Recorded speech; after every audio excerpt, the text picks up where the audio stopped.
parti-parti yang mempunyai pengaruh komunis contribute kepada kemerdekaan tanah Melayu. Ya, saya pun baca hari ni komen-komen terhadap buku. Komunis ni wujud di tanah Melayu. Komunis ni bukan satu yang maya, yang andaian.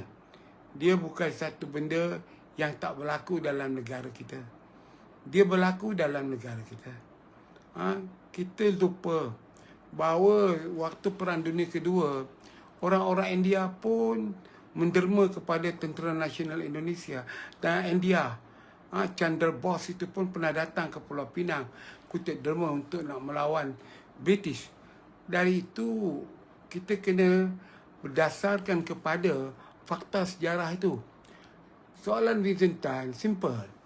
Mereka menentang British, tapi pada masa yang sama, mereka sebenarnya ingin memegang tampuk pemerintah negara pada itu. Apa pendapat Datuk? Mereka melawan British untuk British merdekakan tanah Melayu ini, untuk jangan mereka jajah. Tapi komunis tidak ada menamakan siapa pun nak jadi pemerintah. Malah Chimpeng pun tak dinamakan jadi Perdana Menteri. Jadi kita kena faham, komunis ni jangan terlalu emosional. Parti Komunis Malaysia, pengerusinya Musa bin Ahmad, bukan Chimpeng. Chimpeng Siak Agung. Walaupun eksekutif pada Siak Agung, tetapi Parti Komunis Melayu ni memanglah melibatkan semua kaum. Tetapi persepsi yang dibagi tahu oleh sejarah, oleh cerita mulut ke mulut, kononnya komunis ni Cina. Komunis orang Cina. Orang Cina mana yang dikatakan komunis ini? Komunis ini satu pertubuhan yang berdaftar, yang diberi oleh British, bergerak di tanah Melayu. Dan dia dijangka sebagai satu parti yang terawal di tanah Melayu. 1935 dia dah ada. Kan? Dan masa itu Parti Komunis Melayu wujud ialah seimbang dengan Parti Komunis Indonesia, PKI. Jadi PKI ada. Cuba bacalah balik sejarah penubuhan komunis di Malaysia ini. Dia adalah ilham daripada Indonesia. Baca buku Tan Melaka. Nanti kita akan nampak apa yang sebenarnya komunis ini di tanah Melayu. Jadi soal yang bangkit sekarang, apa yang ditulis dalam buku sejarah tu, tak ada apa benda pun yang kita nak sensitif, nak dikatakan mengagungkan komunis. Saya pun tak faham kalau pakar sejarah macam Ramlah Adam tidak membebaskan pemikiran dia, tidak membebaskan intelektual dia, terkongkong dengan nasionalis sempit. Memanglah komunis seperti komunis itu diagungkan. Tetapi itu fakta sejarah. Fakta yang you tak boleh elakkan. You tak boleh kata komunis ini tidak berjasa dalam negara ini.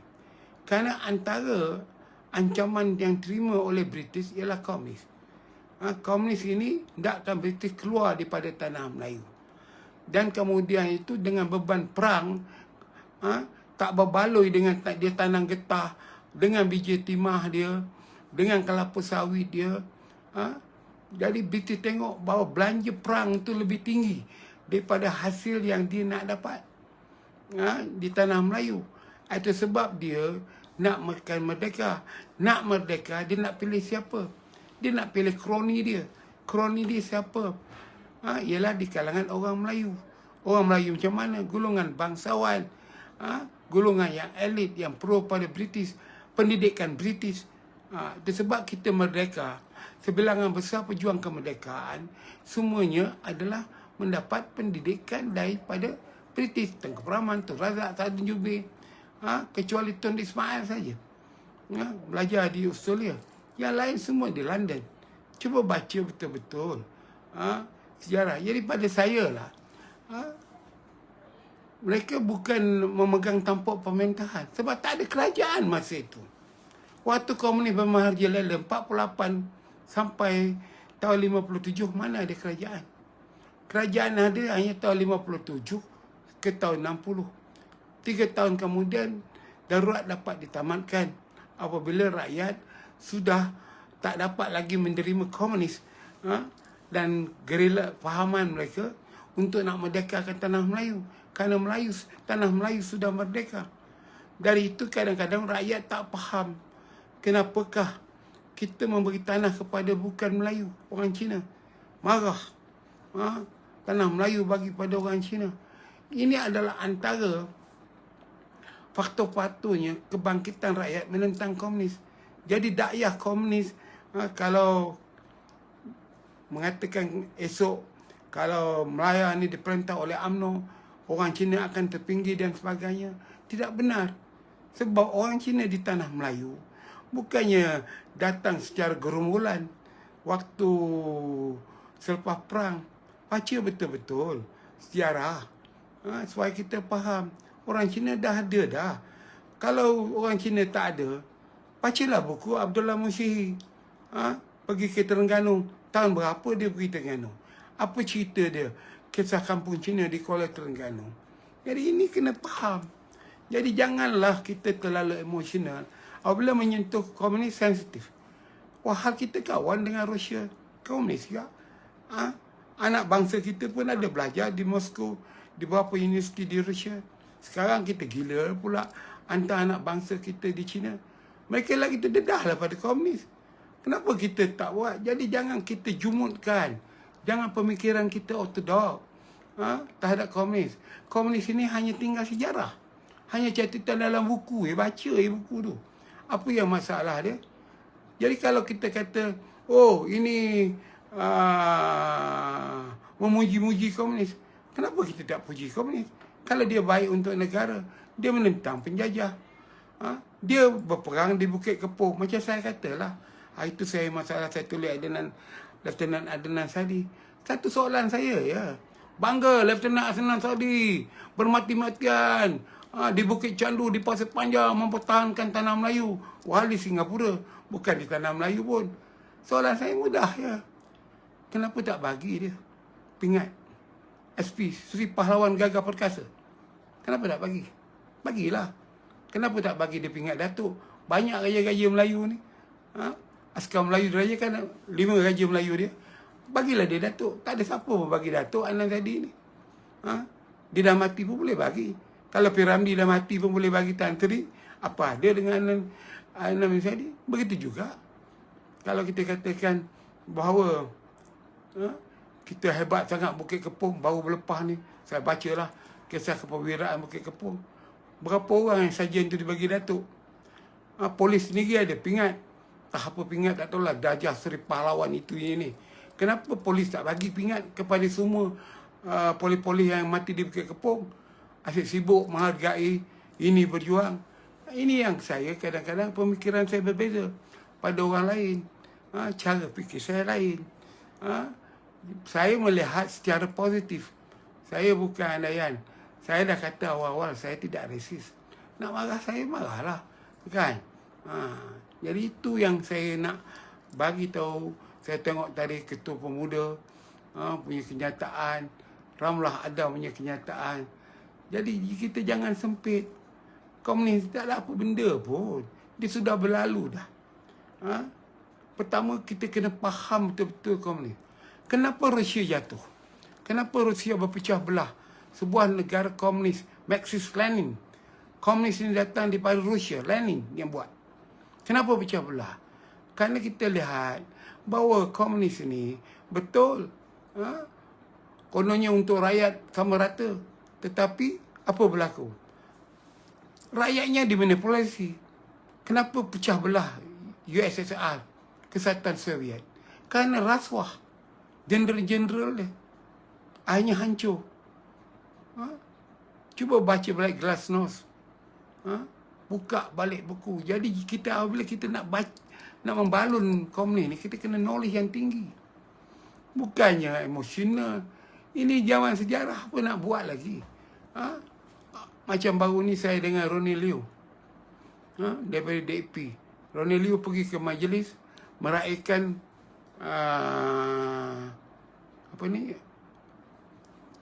tahun tak keberapa perjanjian hak nyai. Dikatakan meraihkan komunis. Apa yang masalah dia? komunis ni bukan anti Melayu. Salah satu tumbangan yang terbesar komunis ni ialah melindungi nasionalis Melayu. Rashid Mahidin, Musa Ahmad, berapa nama lagi, Abdullah Majid.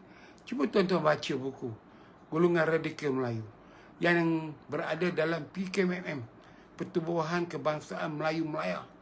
Apabila istilah darurat, mereka semua lari. Termasuk Ahmad Mustamam ni, tak lari. Yang lain semua sama-sama pakai, semua lari. Siapa yang membela mereka? Siapa yang melindungi mereka? Parti Komunis. Jadi kita kena rasional lah. Janganlah kita kena melihat itu.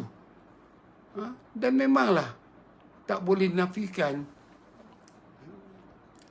saudara Vicentin bahawa komunis memberikan sumbangan.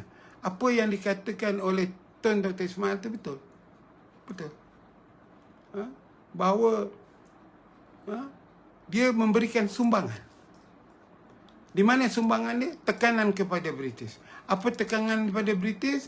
Apabila British kena membanyakkan persenjataan, membanyakkan belanja, buat kampung baru dan sebagainya.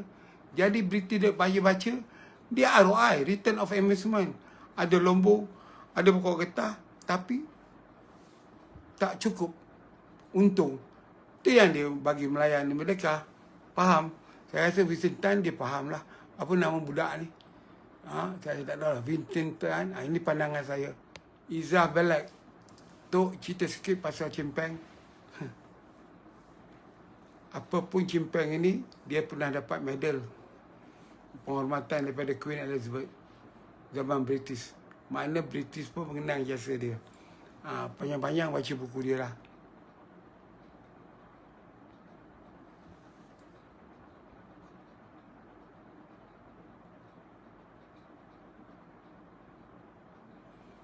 Samsul, parti gerakan ini, ya, dia adalah satu parti yang digunakan oleh Peran Sosialis, ya. Peran Sosialis. Peran Sosialis ini kesebilangan besarnya Kesatuan Sekerja. Antara penggeraknya ialah Tan Chee Koon, yang dengan V. David, dengan Yeo Tia Chai, ya. Nah, dia Kesatuan Buruh ni memanglah pada awal lagi menentang Perikatan dan juga orang Melayu. Sebab peringkat awal gerakan ini ditubuhkan, dia pandai untuk melindungi sikap chauvinis melampau dia. Dia ambil Syed Hussein Alatas, yang kemudiannya menjadi Naib Chancellor Universiti Melaya, pemikir lah, orang anti rasuah. Kemudian diketahui bini dia pun ada tender Universiti Melaya, kan. Jadi tapi dia pandai gerakan ni, Lim Chun Yu cerdik. Apabila darurat, kemudian buat kajian campuran, dia mau berlindung di bawah UMNO supaya kebusukan dia tak dapat tahu. Sehingga 2018 dia keluar. Sekarang kita kena ceritalah. Kalau baca buku yang ditulis oleh Tengku, saya rasa tiap muka ada menyebut gerakan.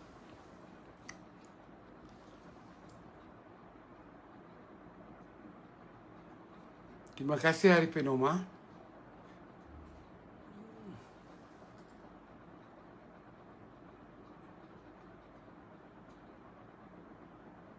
Kenapa Jepun beri merdeka kepada Indonesia, tapi kenapa Malaysia tak minta? Masa merdeka, siapa pemimpin dia? Orang Malaysia yang minta. UMNO tak ada. Yang ada PKMM. Yang ada Ibrahim Yaakob. Ibrahim Yaakob, dia nak merdeka Muhammad Hanif dengan Indonesia. Tersebab Soekarno jumpa Ibrahim Yaakob di Taiping dalam perjalanannya dari Hanoi. Terlepas jumpa Parlimen tertinggi Jepun di Hanoi. Di Saigon ke? Tak tahu lah saya. Di Vietnam lah. Tapi pada 17 Ogustus, Soekarno proklamirkan kemerdekaan Kepulauan Indonesia. Berapa tahun kemudian ada orang bertanya dengan Soekarno, termasuk Ibrahim Yaakob, yang bertukar nama Iskandar Kamil, ya. Dia lari ke Indonesia. Kenapa Bung Karno tidak mau masukkan Melaya? Diorang panggil kita ni Melaya waktu mengisytiharkan kemerdekaan. Kata almarhum Soekarno, kita sudah berjuang lawan Belanda 200 tahun. Kalau kita masukkan Melaya sebagai wilayah Indonesia, kita kena berperang lagi 200 tahun menentang British. Itu sebabnya walaupun sudah diisytiharkan merdeka Indonesia 17 Ogos, British masih perang di Surabaya. Baca buku Sudirman. Ya. Jadi tuan-tuan dan puan-puan, jadi inilah kita kena faham. Di Indonesia mereka dah ada PNI, Parti Nasional Indonesia, di bawah pimpinan. Kita belum ada parti. Parti yang ada itulah dia, Parti Kebangsaan Melayu. Tetapi mereka tidak ada akses dengan Jepun. Dan masalah dia, Melaya masa itu di bawah British, penerimaan serah diri itu di Singapura, bukan di Kuala Lumpur. Kalau di Kuala Lumpur mungkin kita dapat cepat merdeka.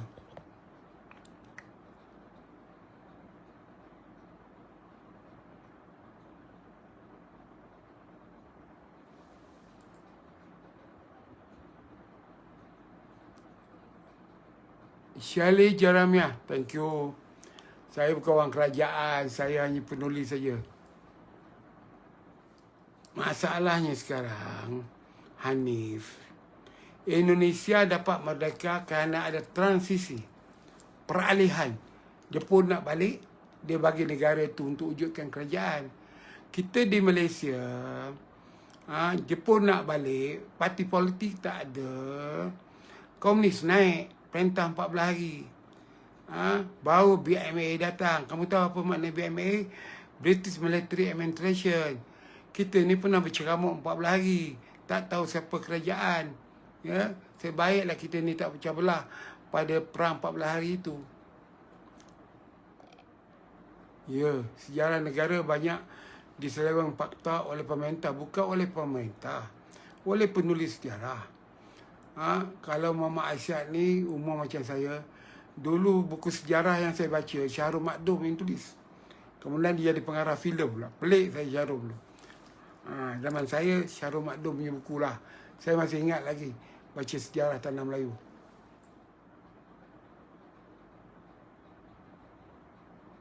Siapa kata dia bunuh orang Melayu? Mana ada dia bunuh orang Melayu? Ya, orang Cina kena bunuh macam mana? Tidak mak. Apabila komunis, Jepun serah diri, orang Cina yang bekerjasama dengan Jepun dibunuh oleh komunis. Orang Melayu yang bekerjasama dengan Jepun, tak kurang yang jadi askar Jepun, dibunuh oleh komunis. Bukan dia bunuhnya orang tak berdosa. Sidama, baca buku banyak-banyak. Cari fakta dia. Banyak buku. Nak minta saya tolong pinjamkan buku, saya bagi. Dia pembunuhan yang dilakukan oleh komunis tu hanya 14 hari saja. Di mana komunis ni ada agen. Jadi askar Jepun ni, Komitai ni, sama ada dia Melayu atau Cina, memang dibunuh oleh komunis. Kerana dilihat sebagai pengkhianat bersebahat dengan Jepun. Itu ada dalam sejarah. Tak ada apa pun yang boleh menafikannya. DAP itu Cina. DAP bukan komunis. DAP bukan Cina. DAP sosialis. Kenapa dia orang UMNO marah dengan DAP? Kerana orang UMNO kapitalis. DAP itu sosialis, ancaman kepada peniaga. Itu ya. Tak ada. Dia bukan saki-baki komunis. Mereka yang mempunyai pahaman komunis, pahaman ya, ideologi komunis, menyusup dalam MCA dan sebelangannya digerakkan. Tapi yang jelas dalam gerakan. Kerana gerakan ni, anggota parti dia bukan gerakan tu. Anggota parti dia ada hubungan dengan Front Bersatu, Barisan Sosialis dan Parti Buruh. Parti Buruh tu jelas komunis. Datuk dengan kenyataan Ketua Muda UMNO dengan kerjaan PIS berkenaan buku teks sekolah pasal komunis, saya dah ulas awal tadi. You boleh dengar. Pada saya tak ada apa salah. Saya dah baca. Itu biasa. Apa salahnya rakyat didedahkan kepada isu-isu komunis ni. Begitu juga kenapa kita nak dedah, nak cerita yang benar terhadap sejarah kita yang salah. Contoh, orang Melayu melihat Datuk Sagur seorang pahlawan, membunuh J.W. Bush di Pasir Salak. Tapi orang tak pernah tengok, nak ambil satu iktibar di mana puncanya menjadi pahlawan itu ialah awal British mengubah kutipan cukai itu daripada Mahathir Lela pergi ke istana, ke kerajaan Sultan Perak masa itu. Jadi kalau dia betul menentang Inggeris, 1876 waktu J.W. Bush ada dekat Teluk Intan, dia tak perang. Setelah J.W. Bush duduk di Pasir Salak, laksanakan kutipan hutang, baru dia nak bunuh. Jadi di mana yang dikatakan dia pahlawan? Dia seorang yang disohorkan sebagai menentang British. Dia menentang British kerana masalah cukai yang dahulunya dia menguasainya sebagai golongan bangsawan, sebagai seorang feudal dalam kawasan Pasir Salak. Tapi apabila British ubah bagi kepada perbendaharaan negeri, dia menentang. Jadi ini pandangan saya. Jadi kalau saya tulis ini, tentu orang akan marah, orang akan maki saya pula. Tapi itu saya punya pendirian, hujah saya. Kerana J.W. Bush berada di 2 tahun sebelum itu, dia dah ada di Pasir Salak. Kenapa tak nak bunuh? Dan saya, dan fakta sejarah kes dia yang kita baca, dia berpunca kerana J.W. Bush ni datang dari mana? Datang pada Ceylon. Kenapa British pindahkan dia ke Perak sebagai residen, sebagai advisor presiden lah. Katanya, tanya saksi mata, contohnya Tun. Oh ya ke? Tun tak ada zaman komunis. Zaman komunis dia belajar kat Singapura. Baca buku sejarah baik-baik. Baca sejarah Tun. Nak buku Tun punya buku sejarah dekat saya tu, bawah tu. Bukan saya doktor di rumah. Dia lepas perang terus pergi belajar jadi doktor. Tak pernah dia terlibat dengan komunis. Dia hanya terlibat damai je.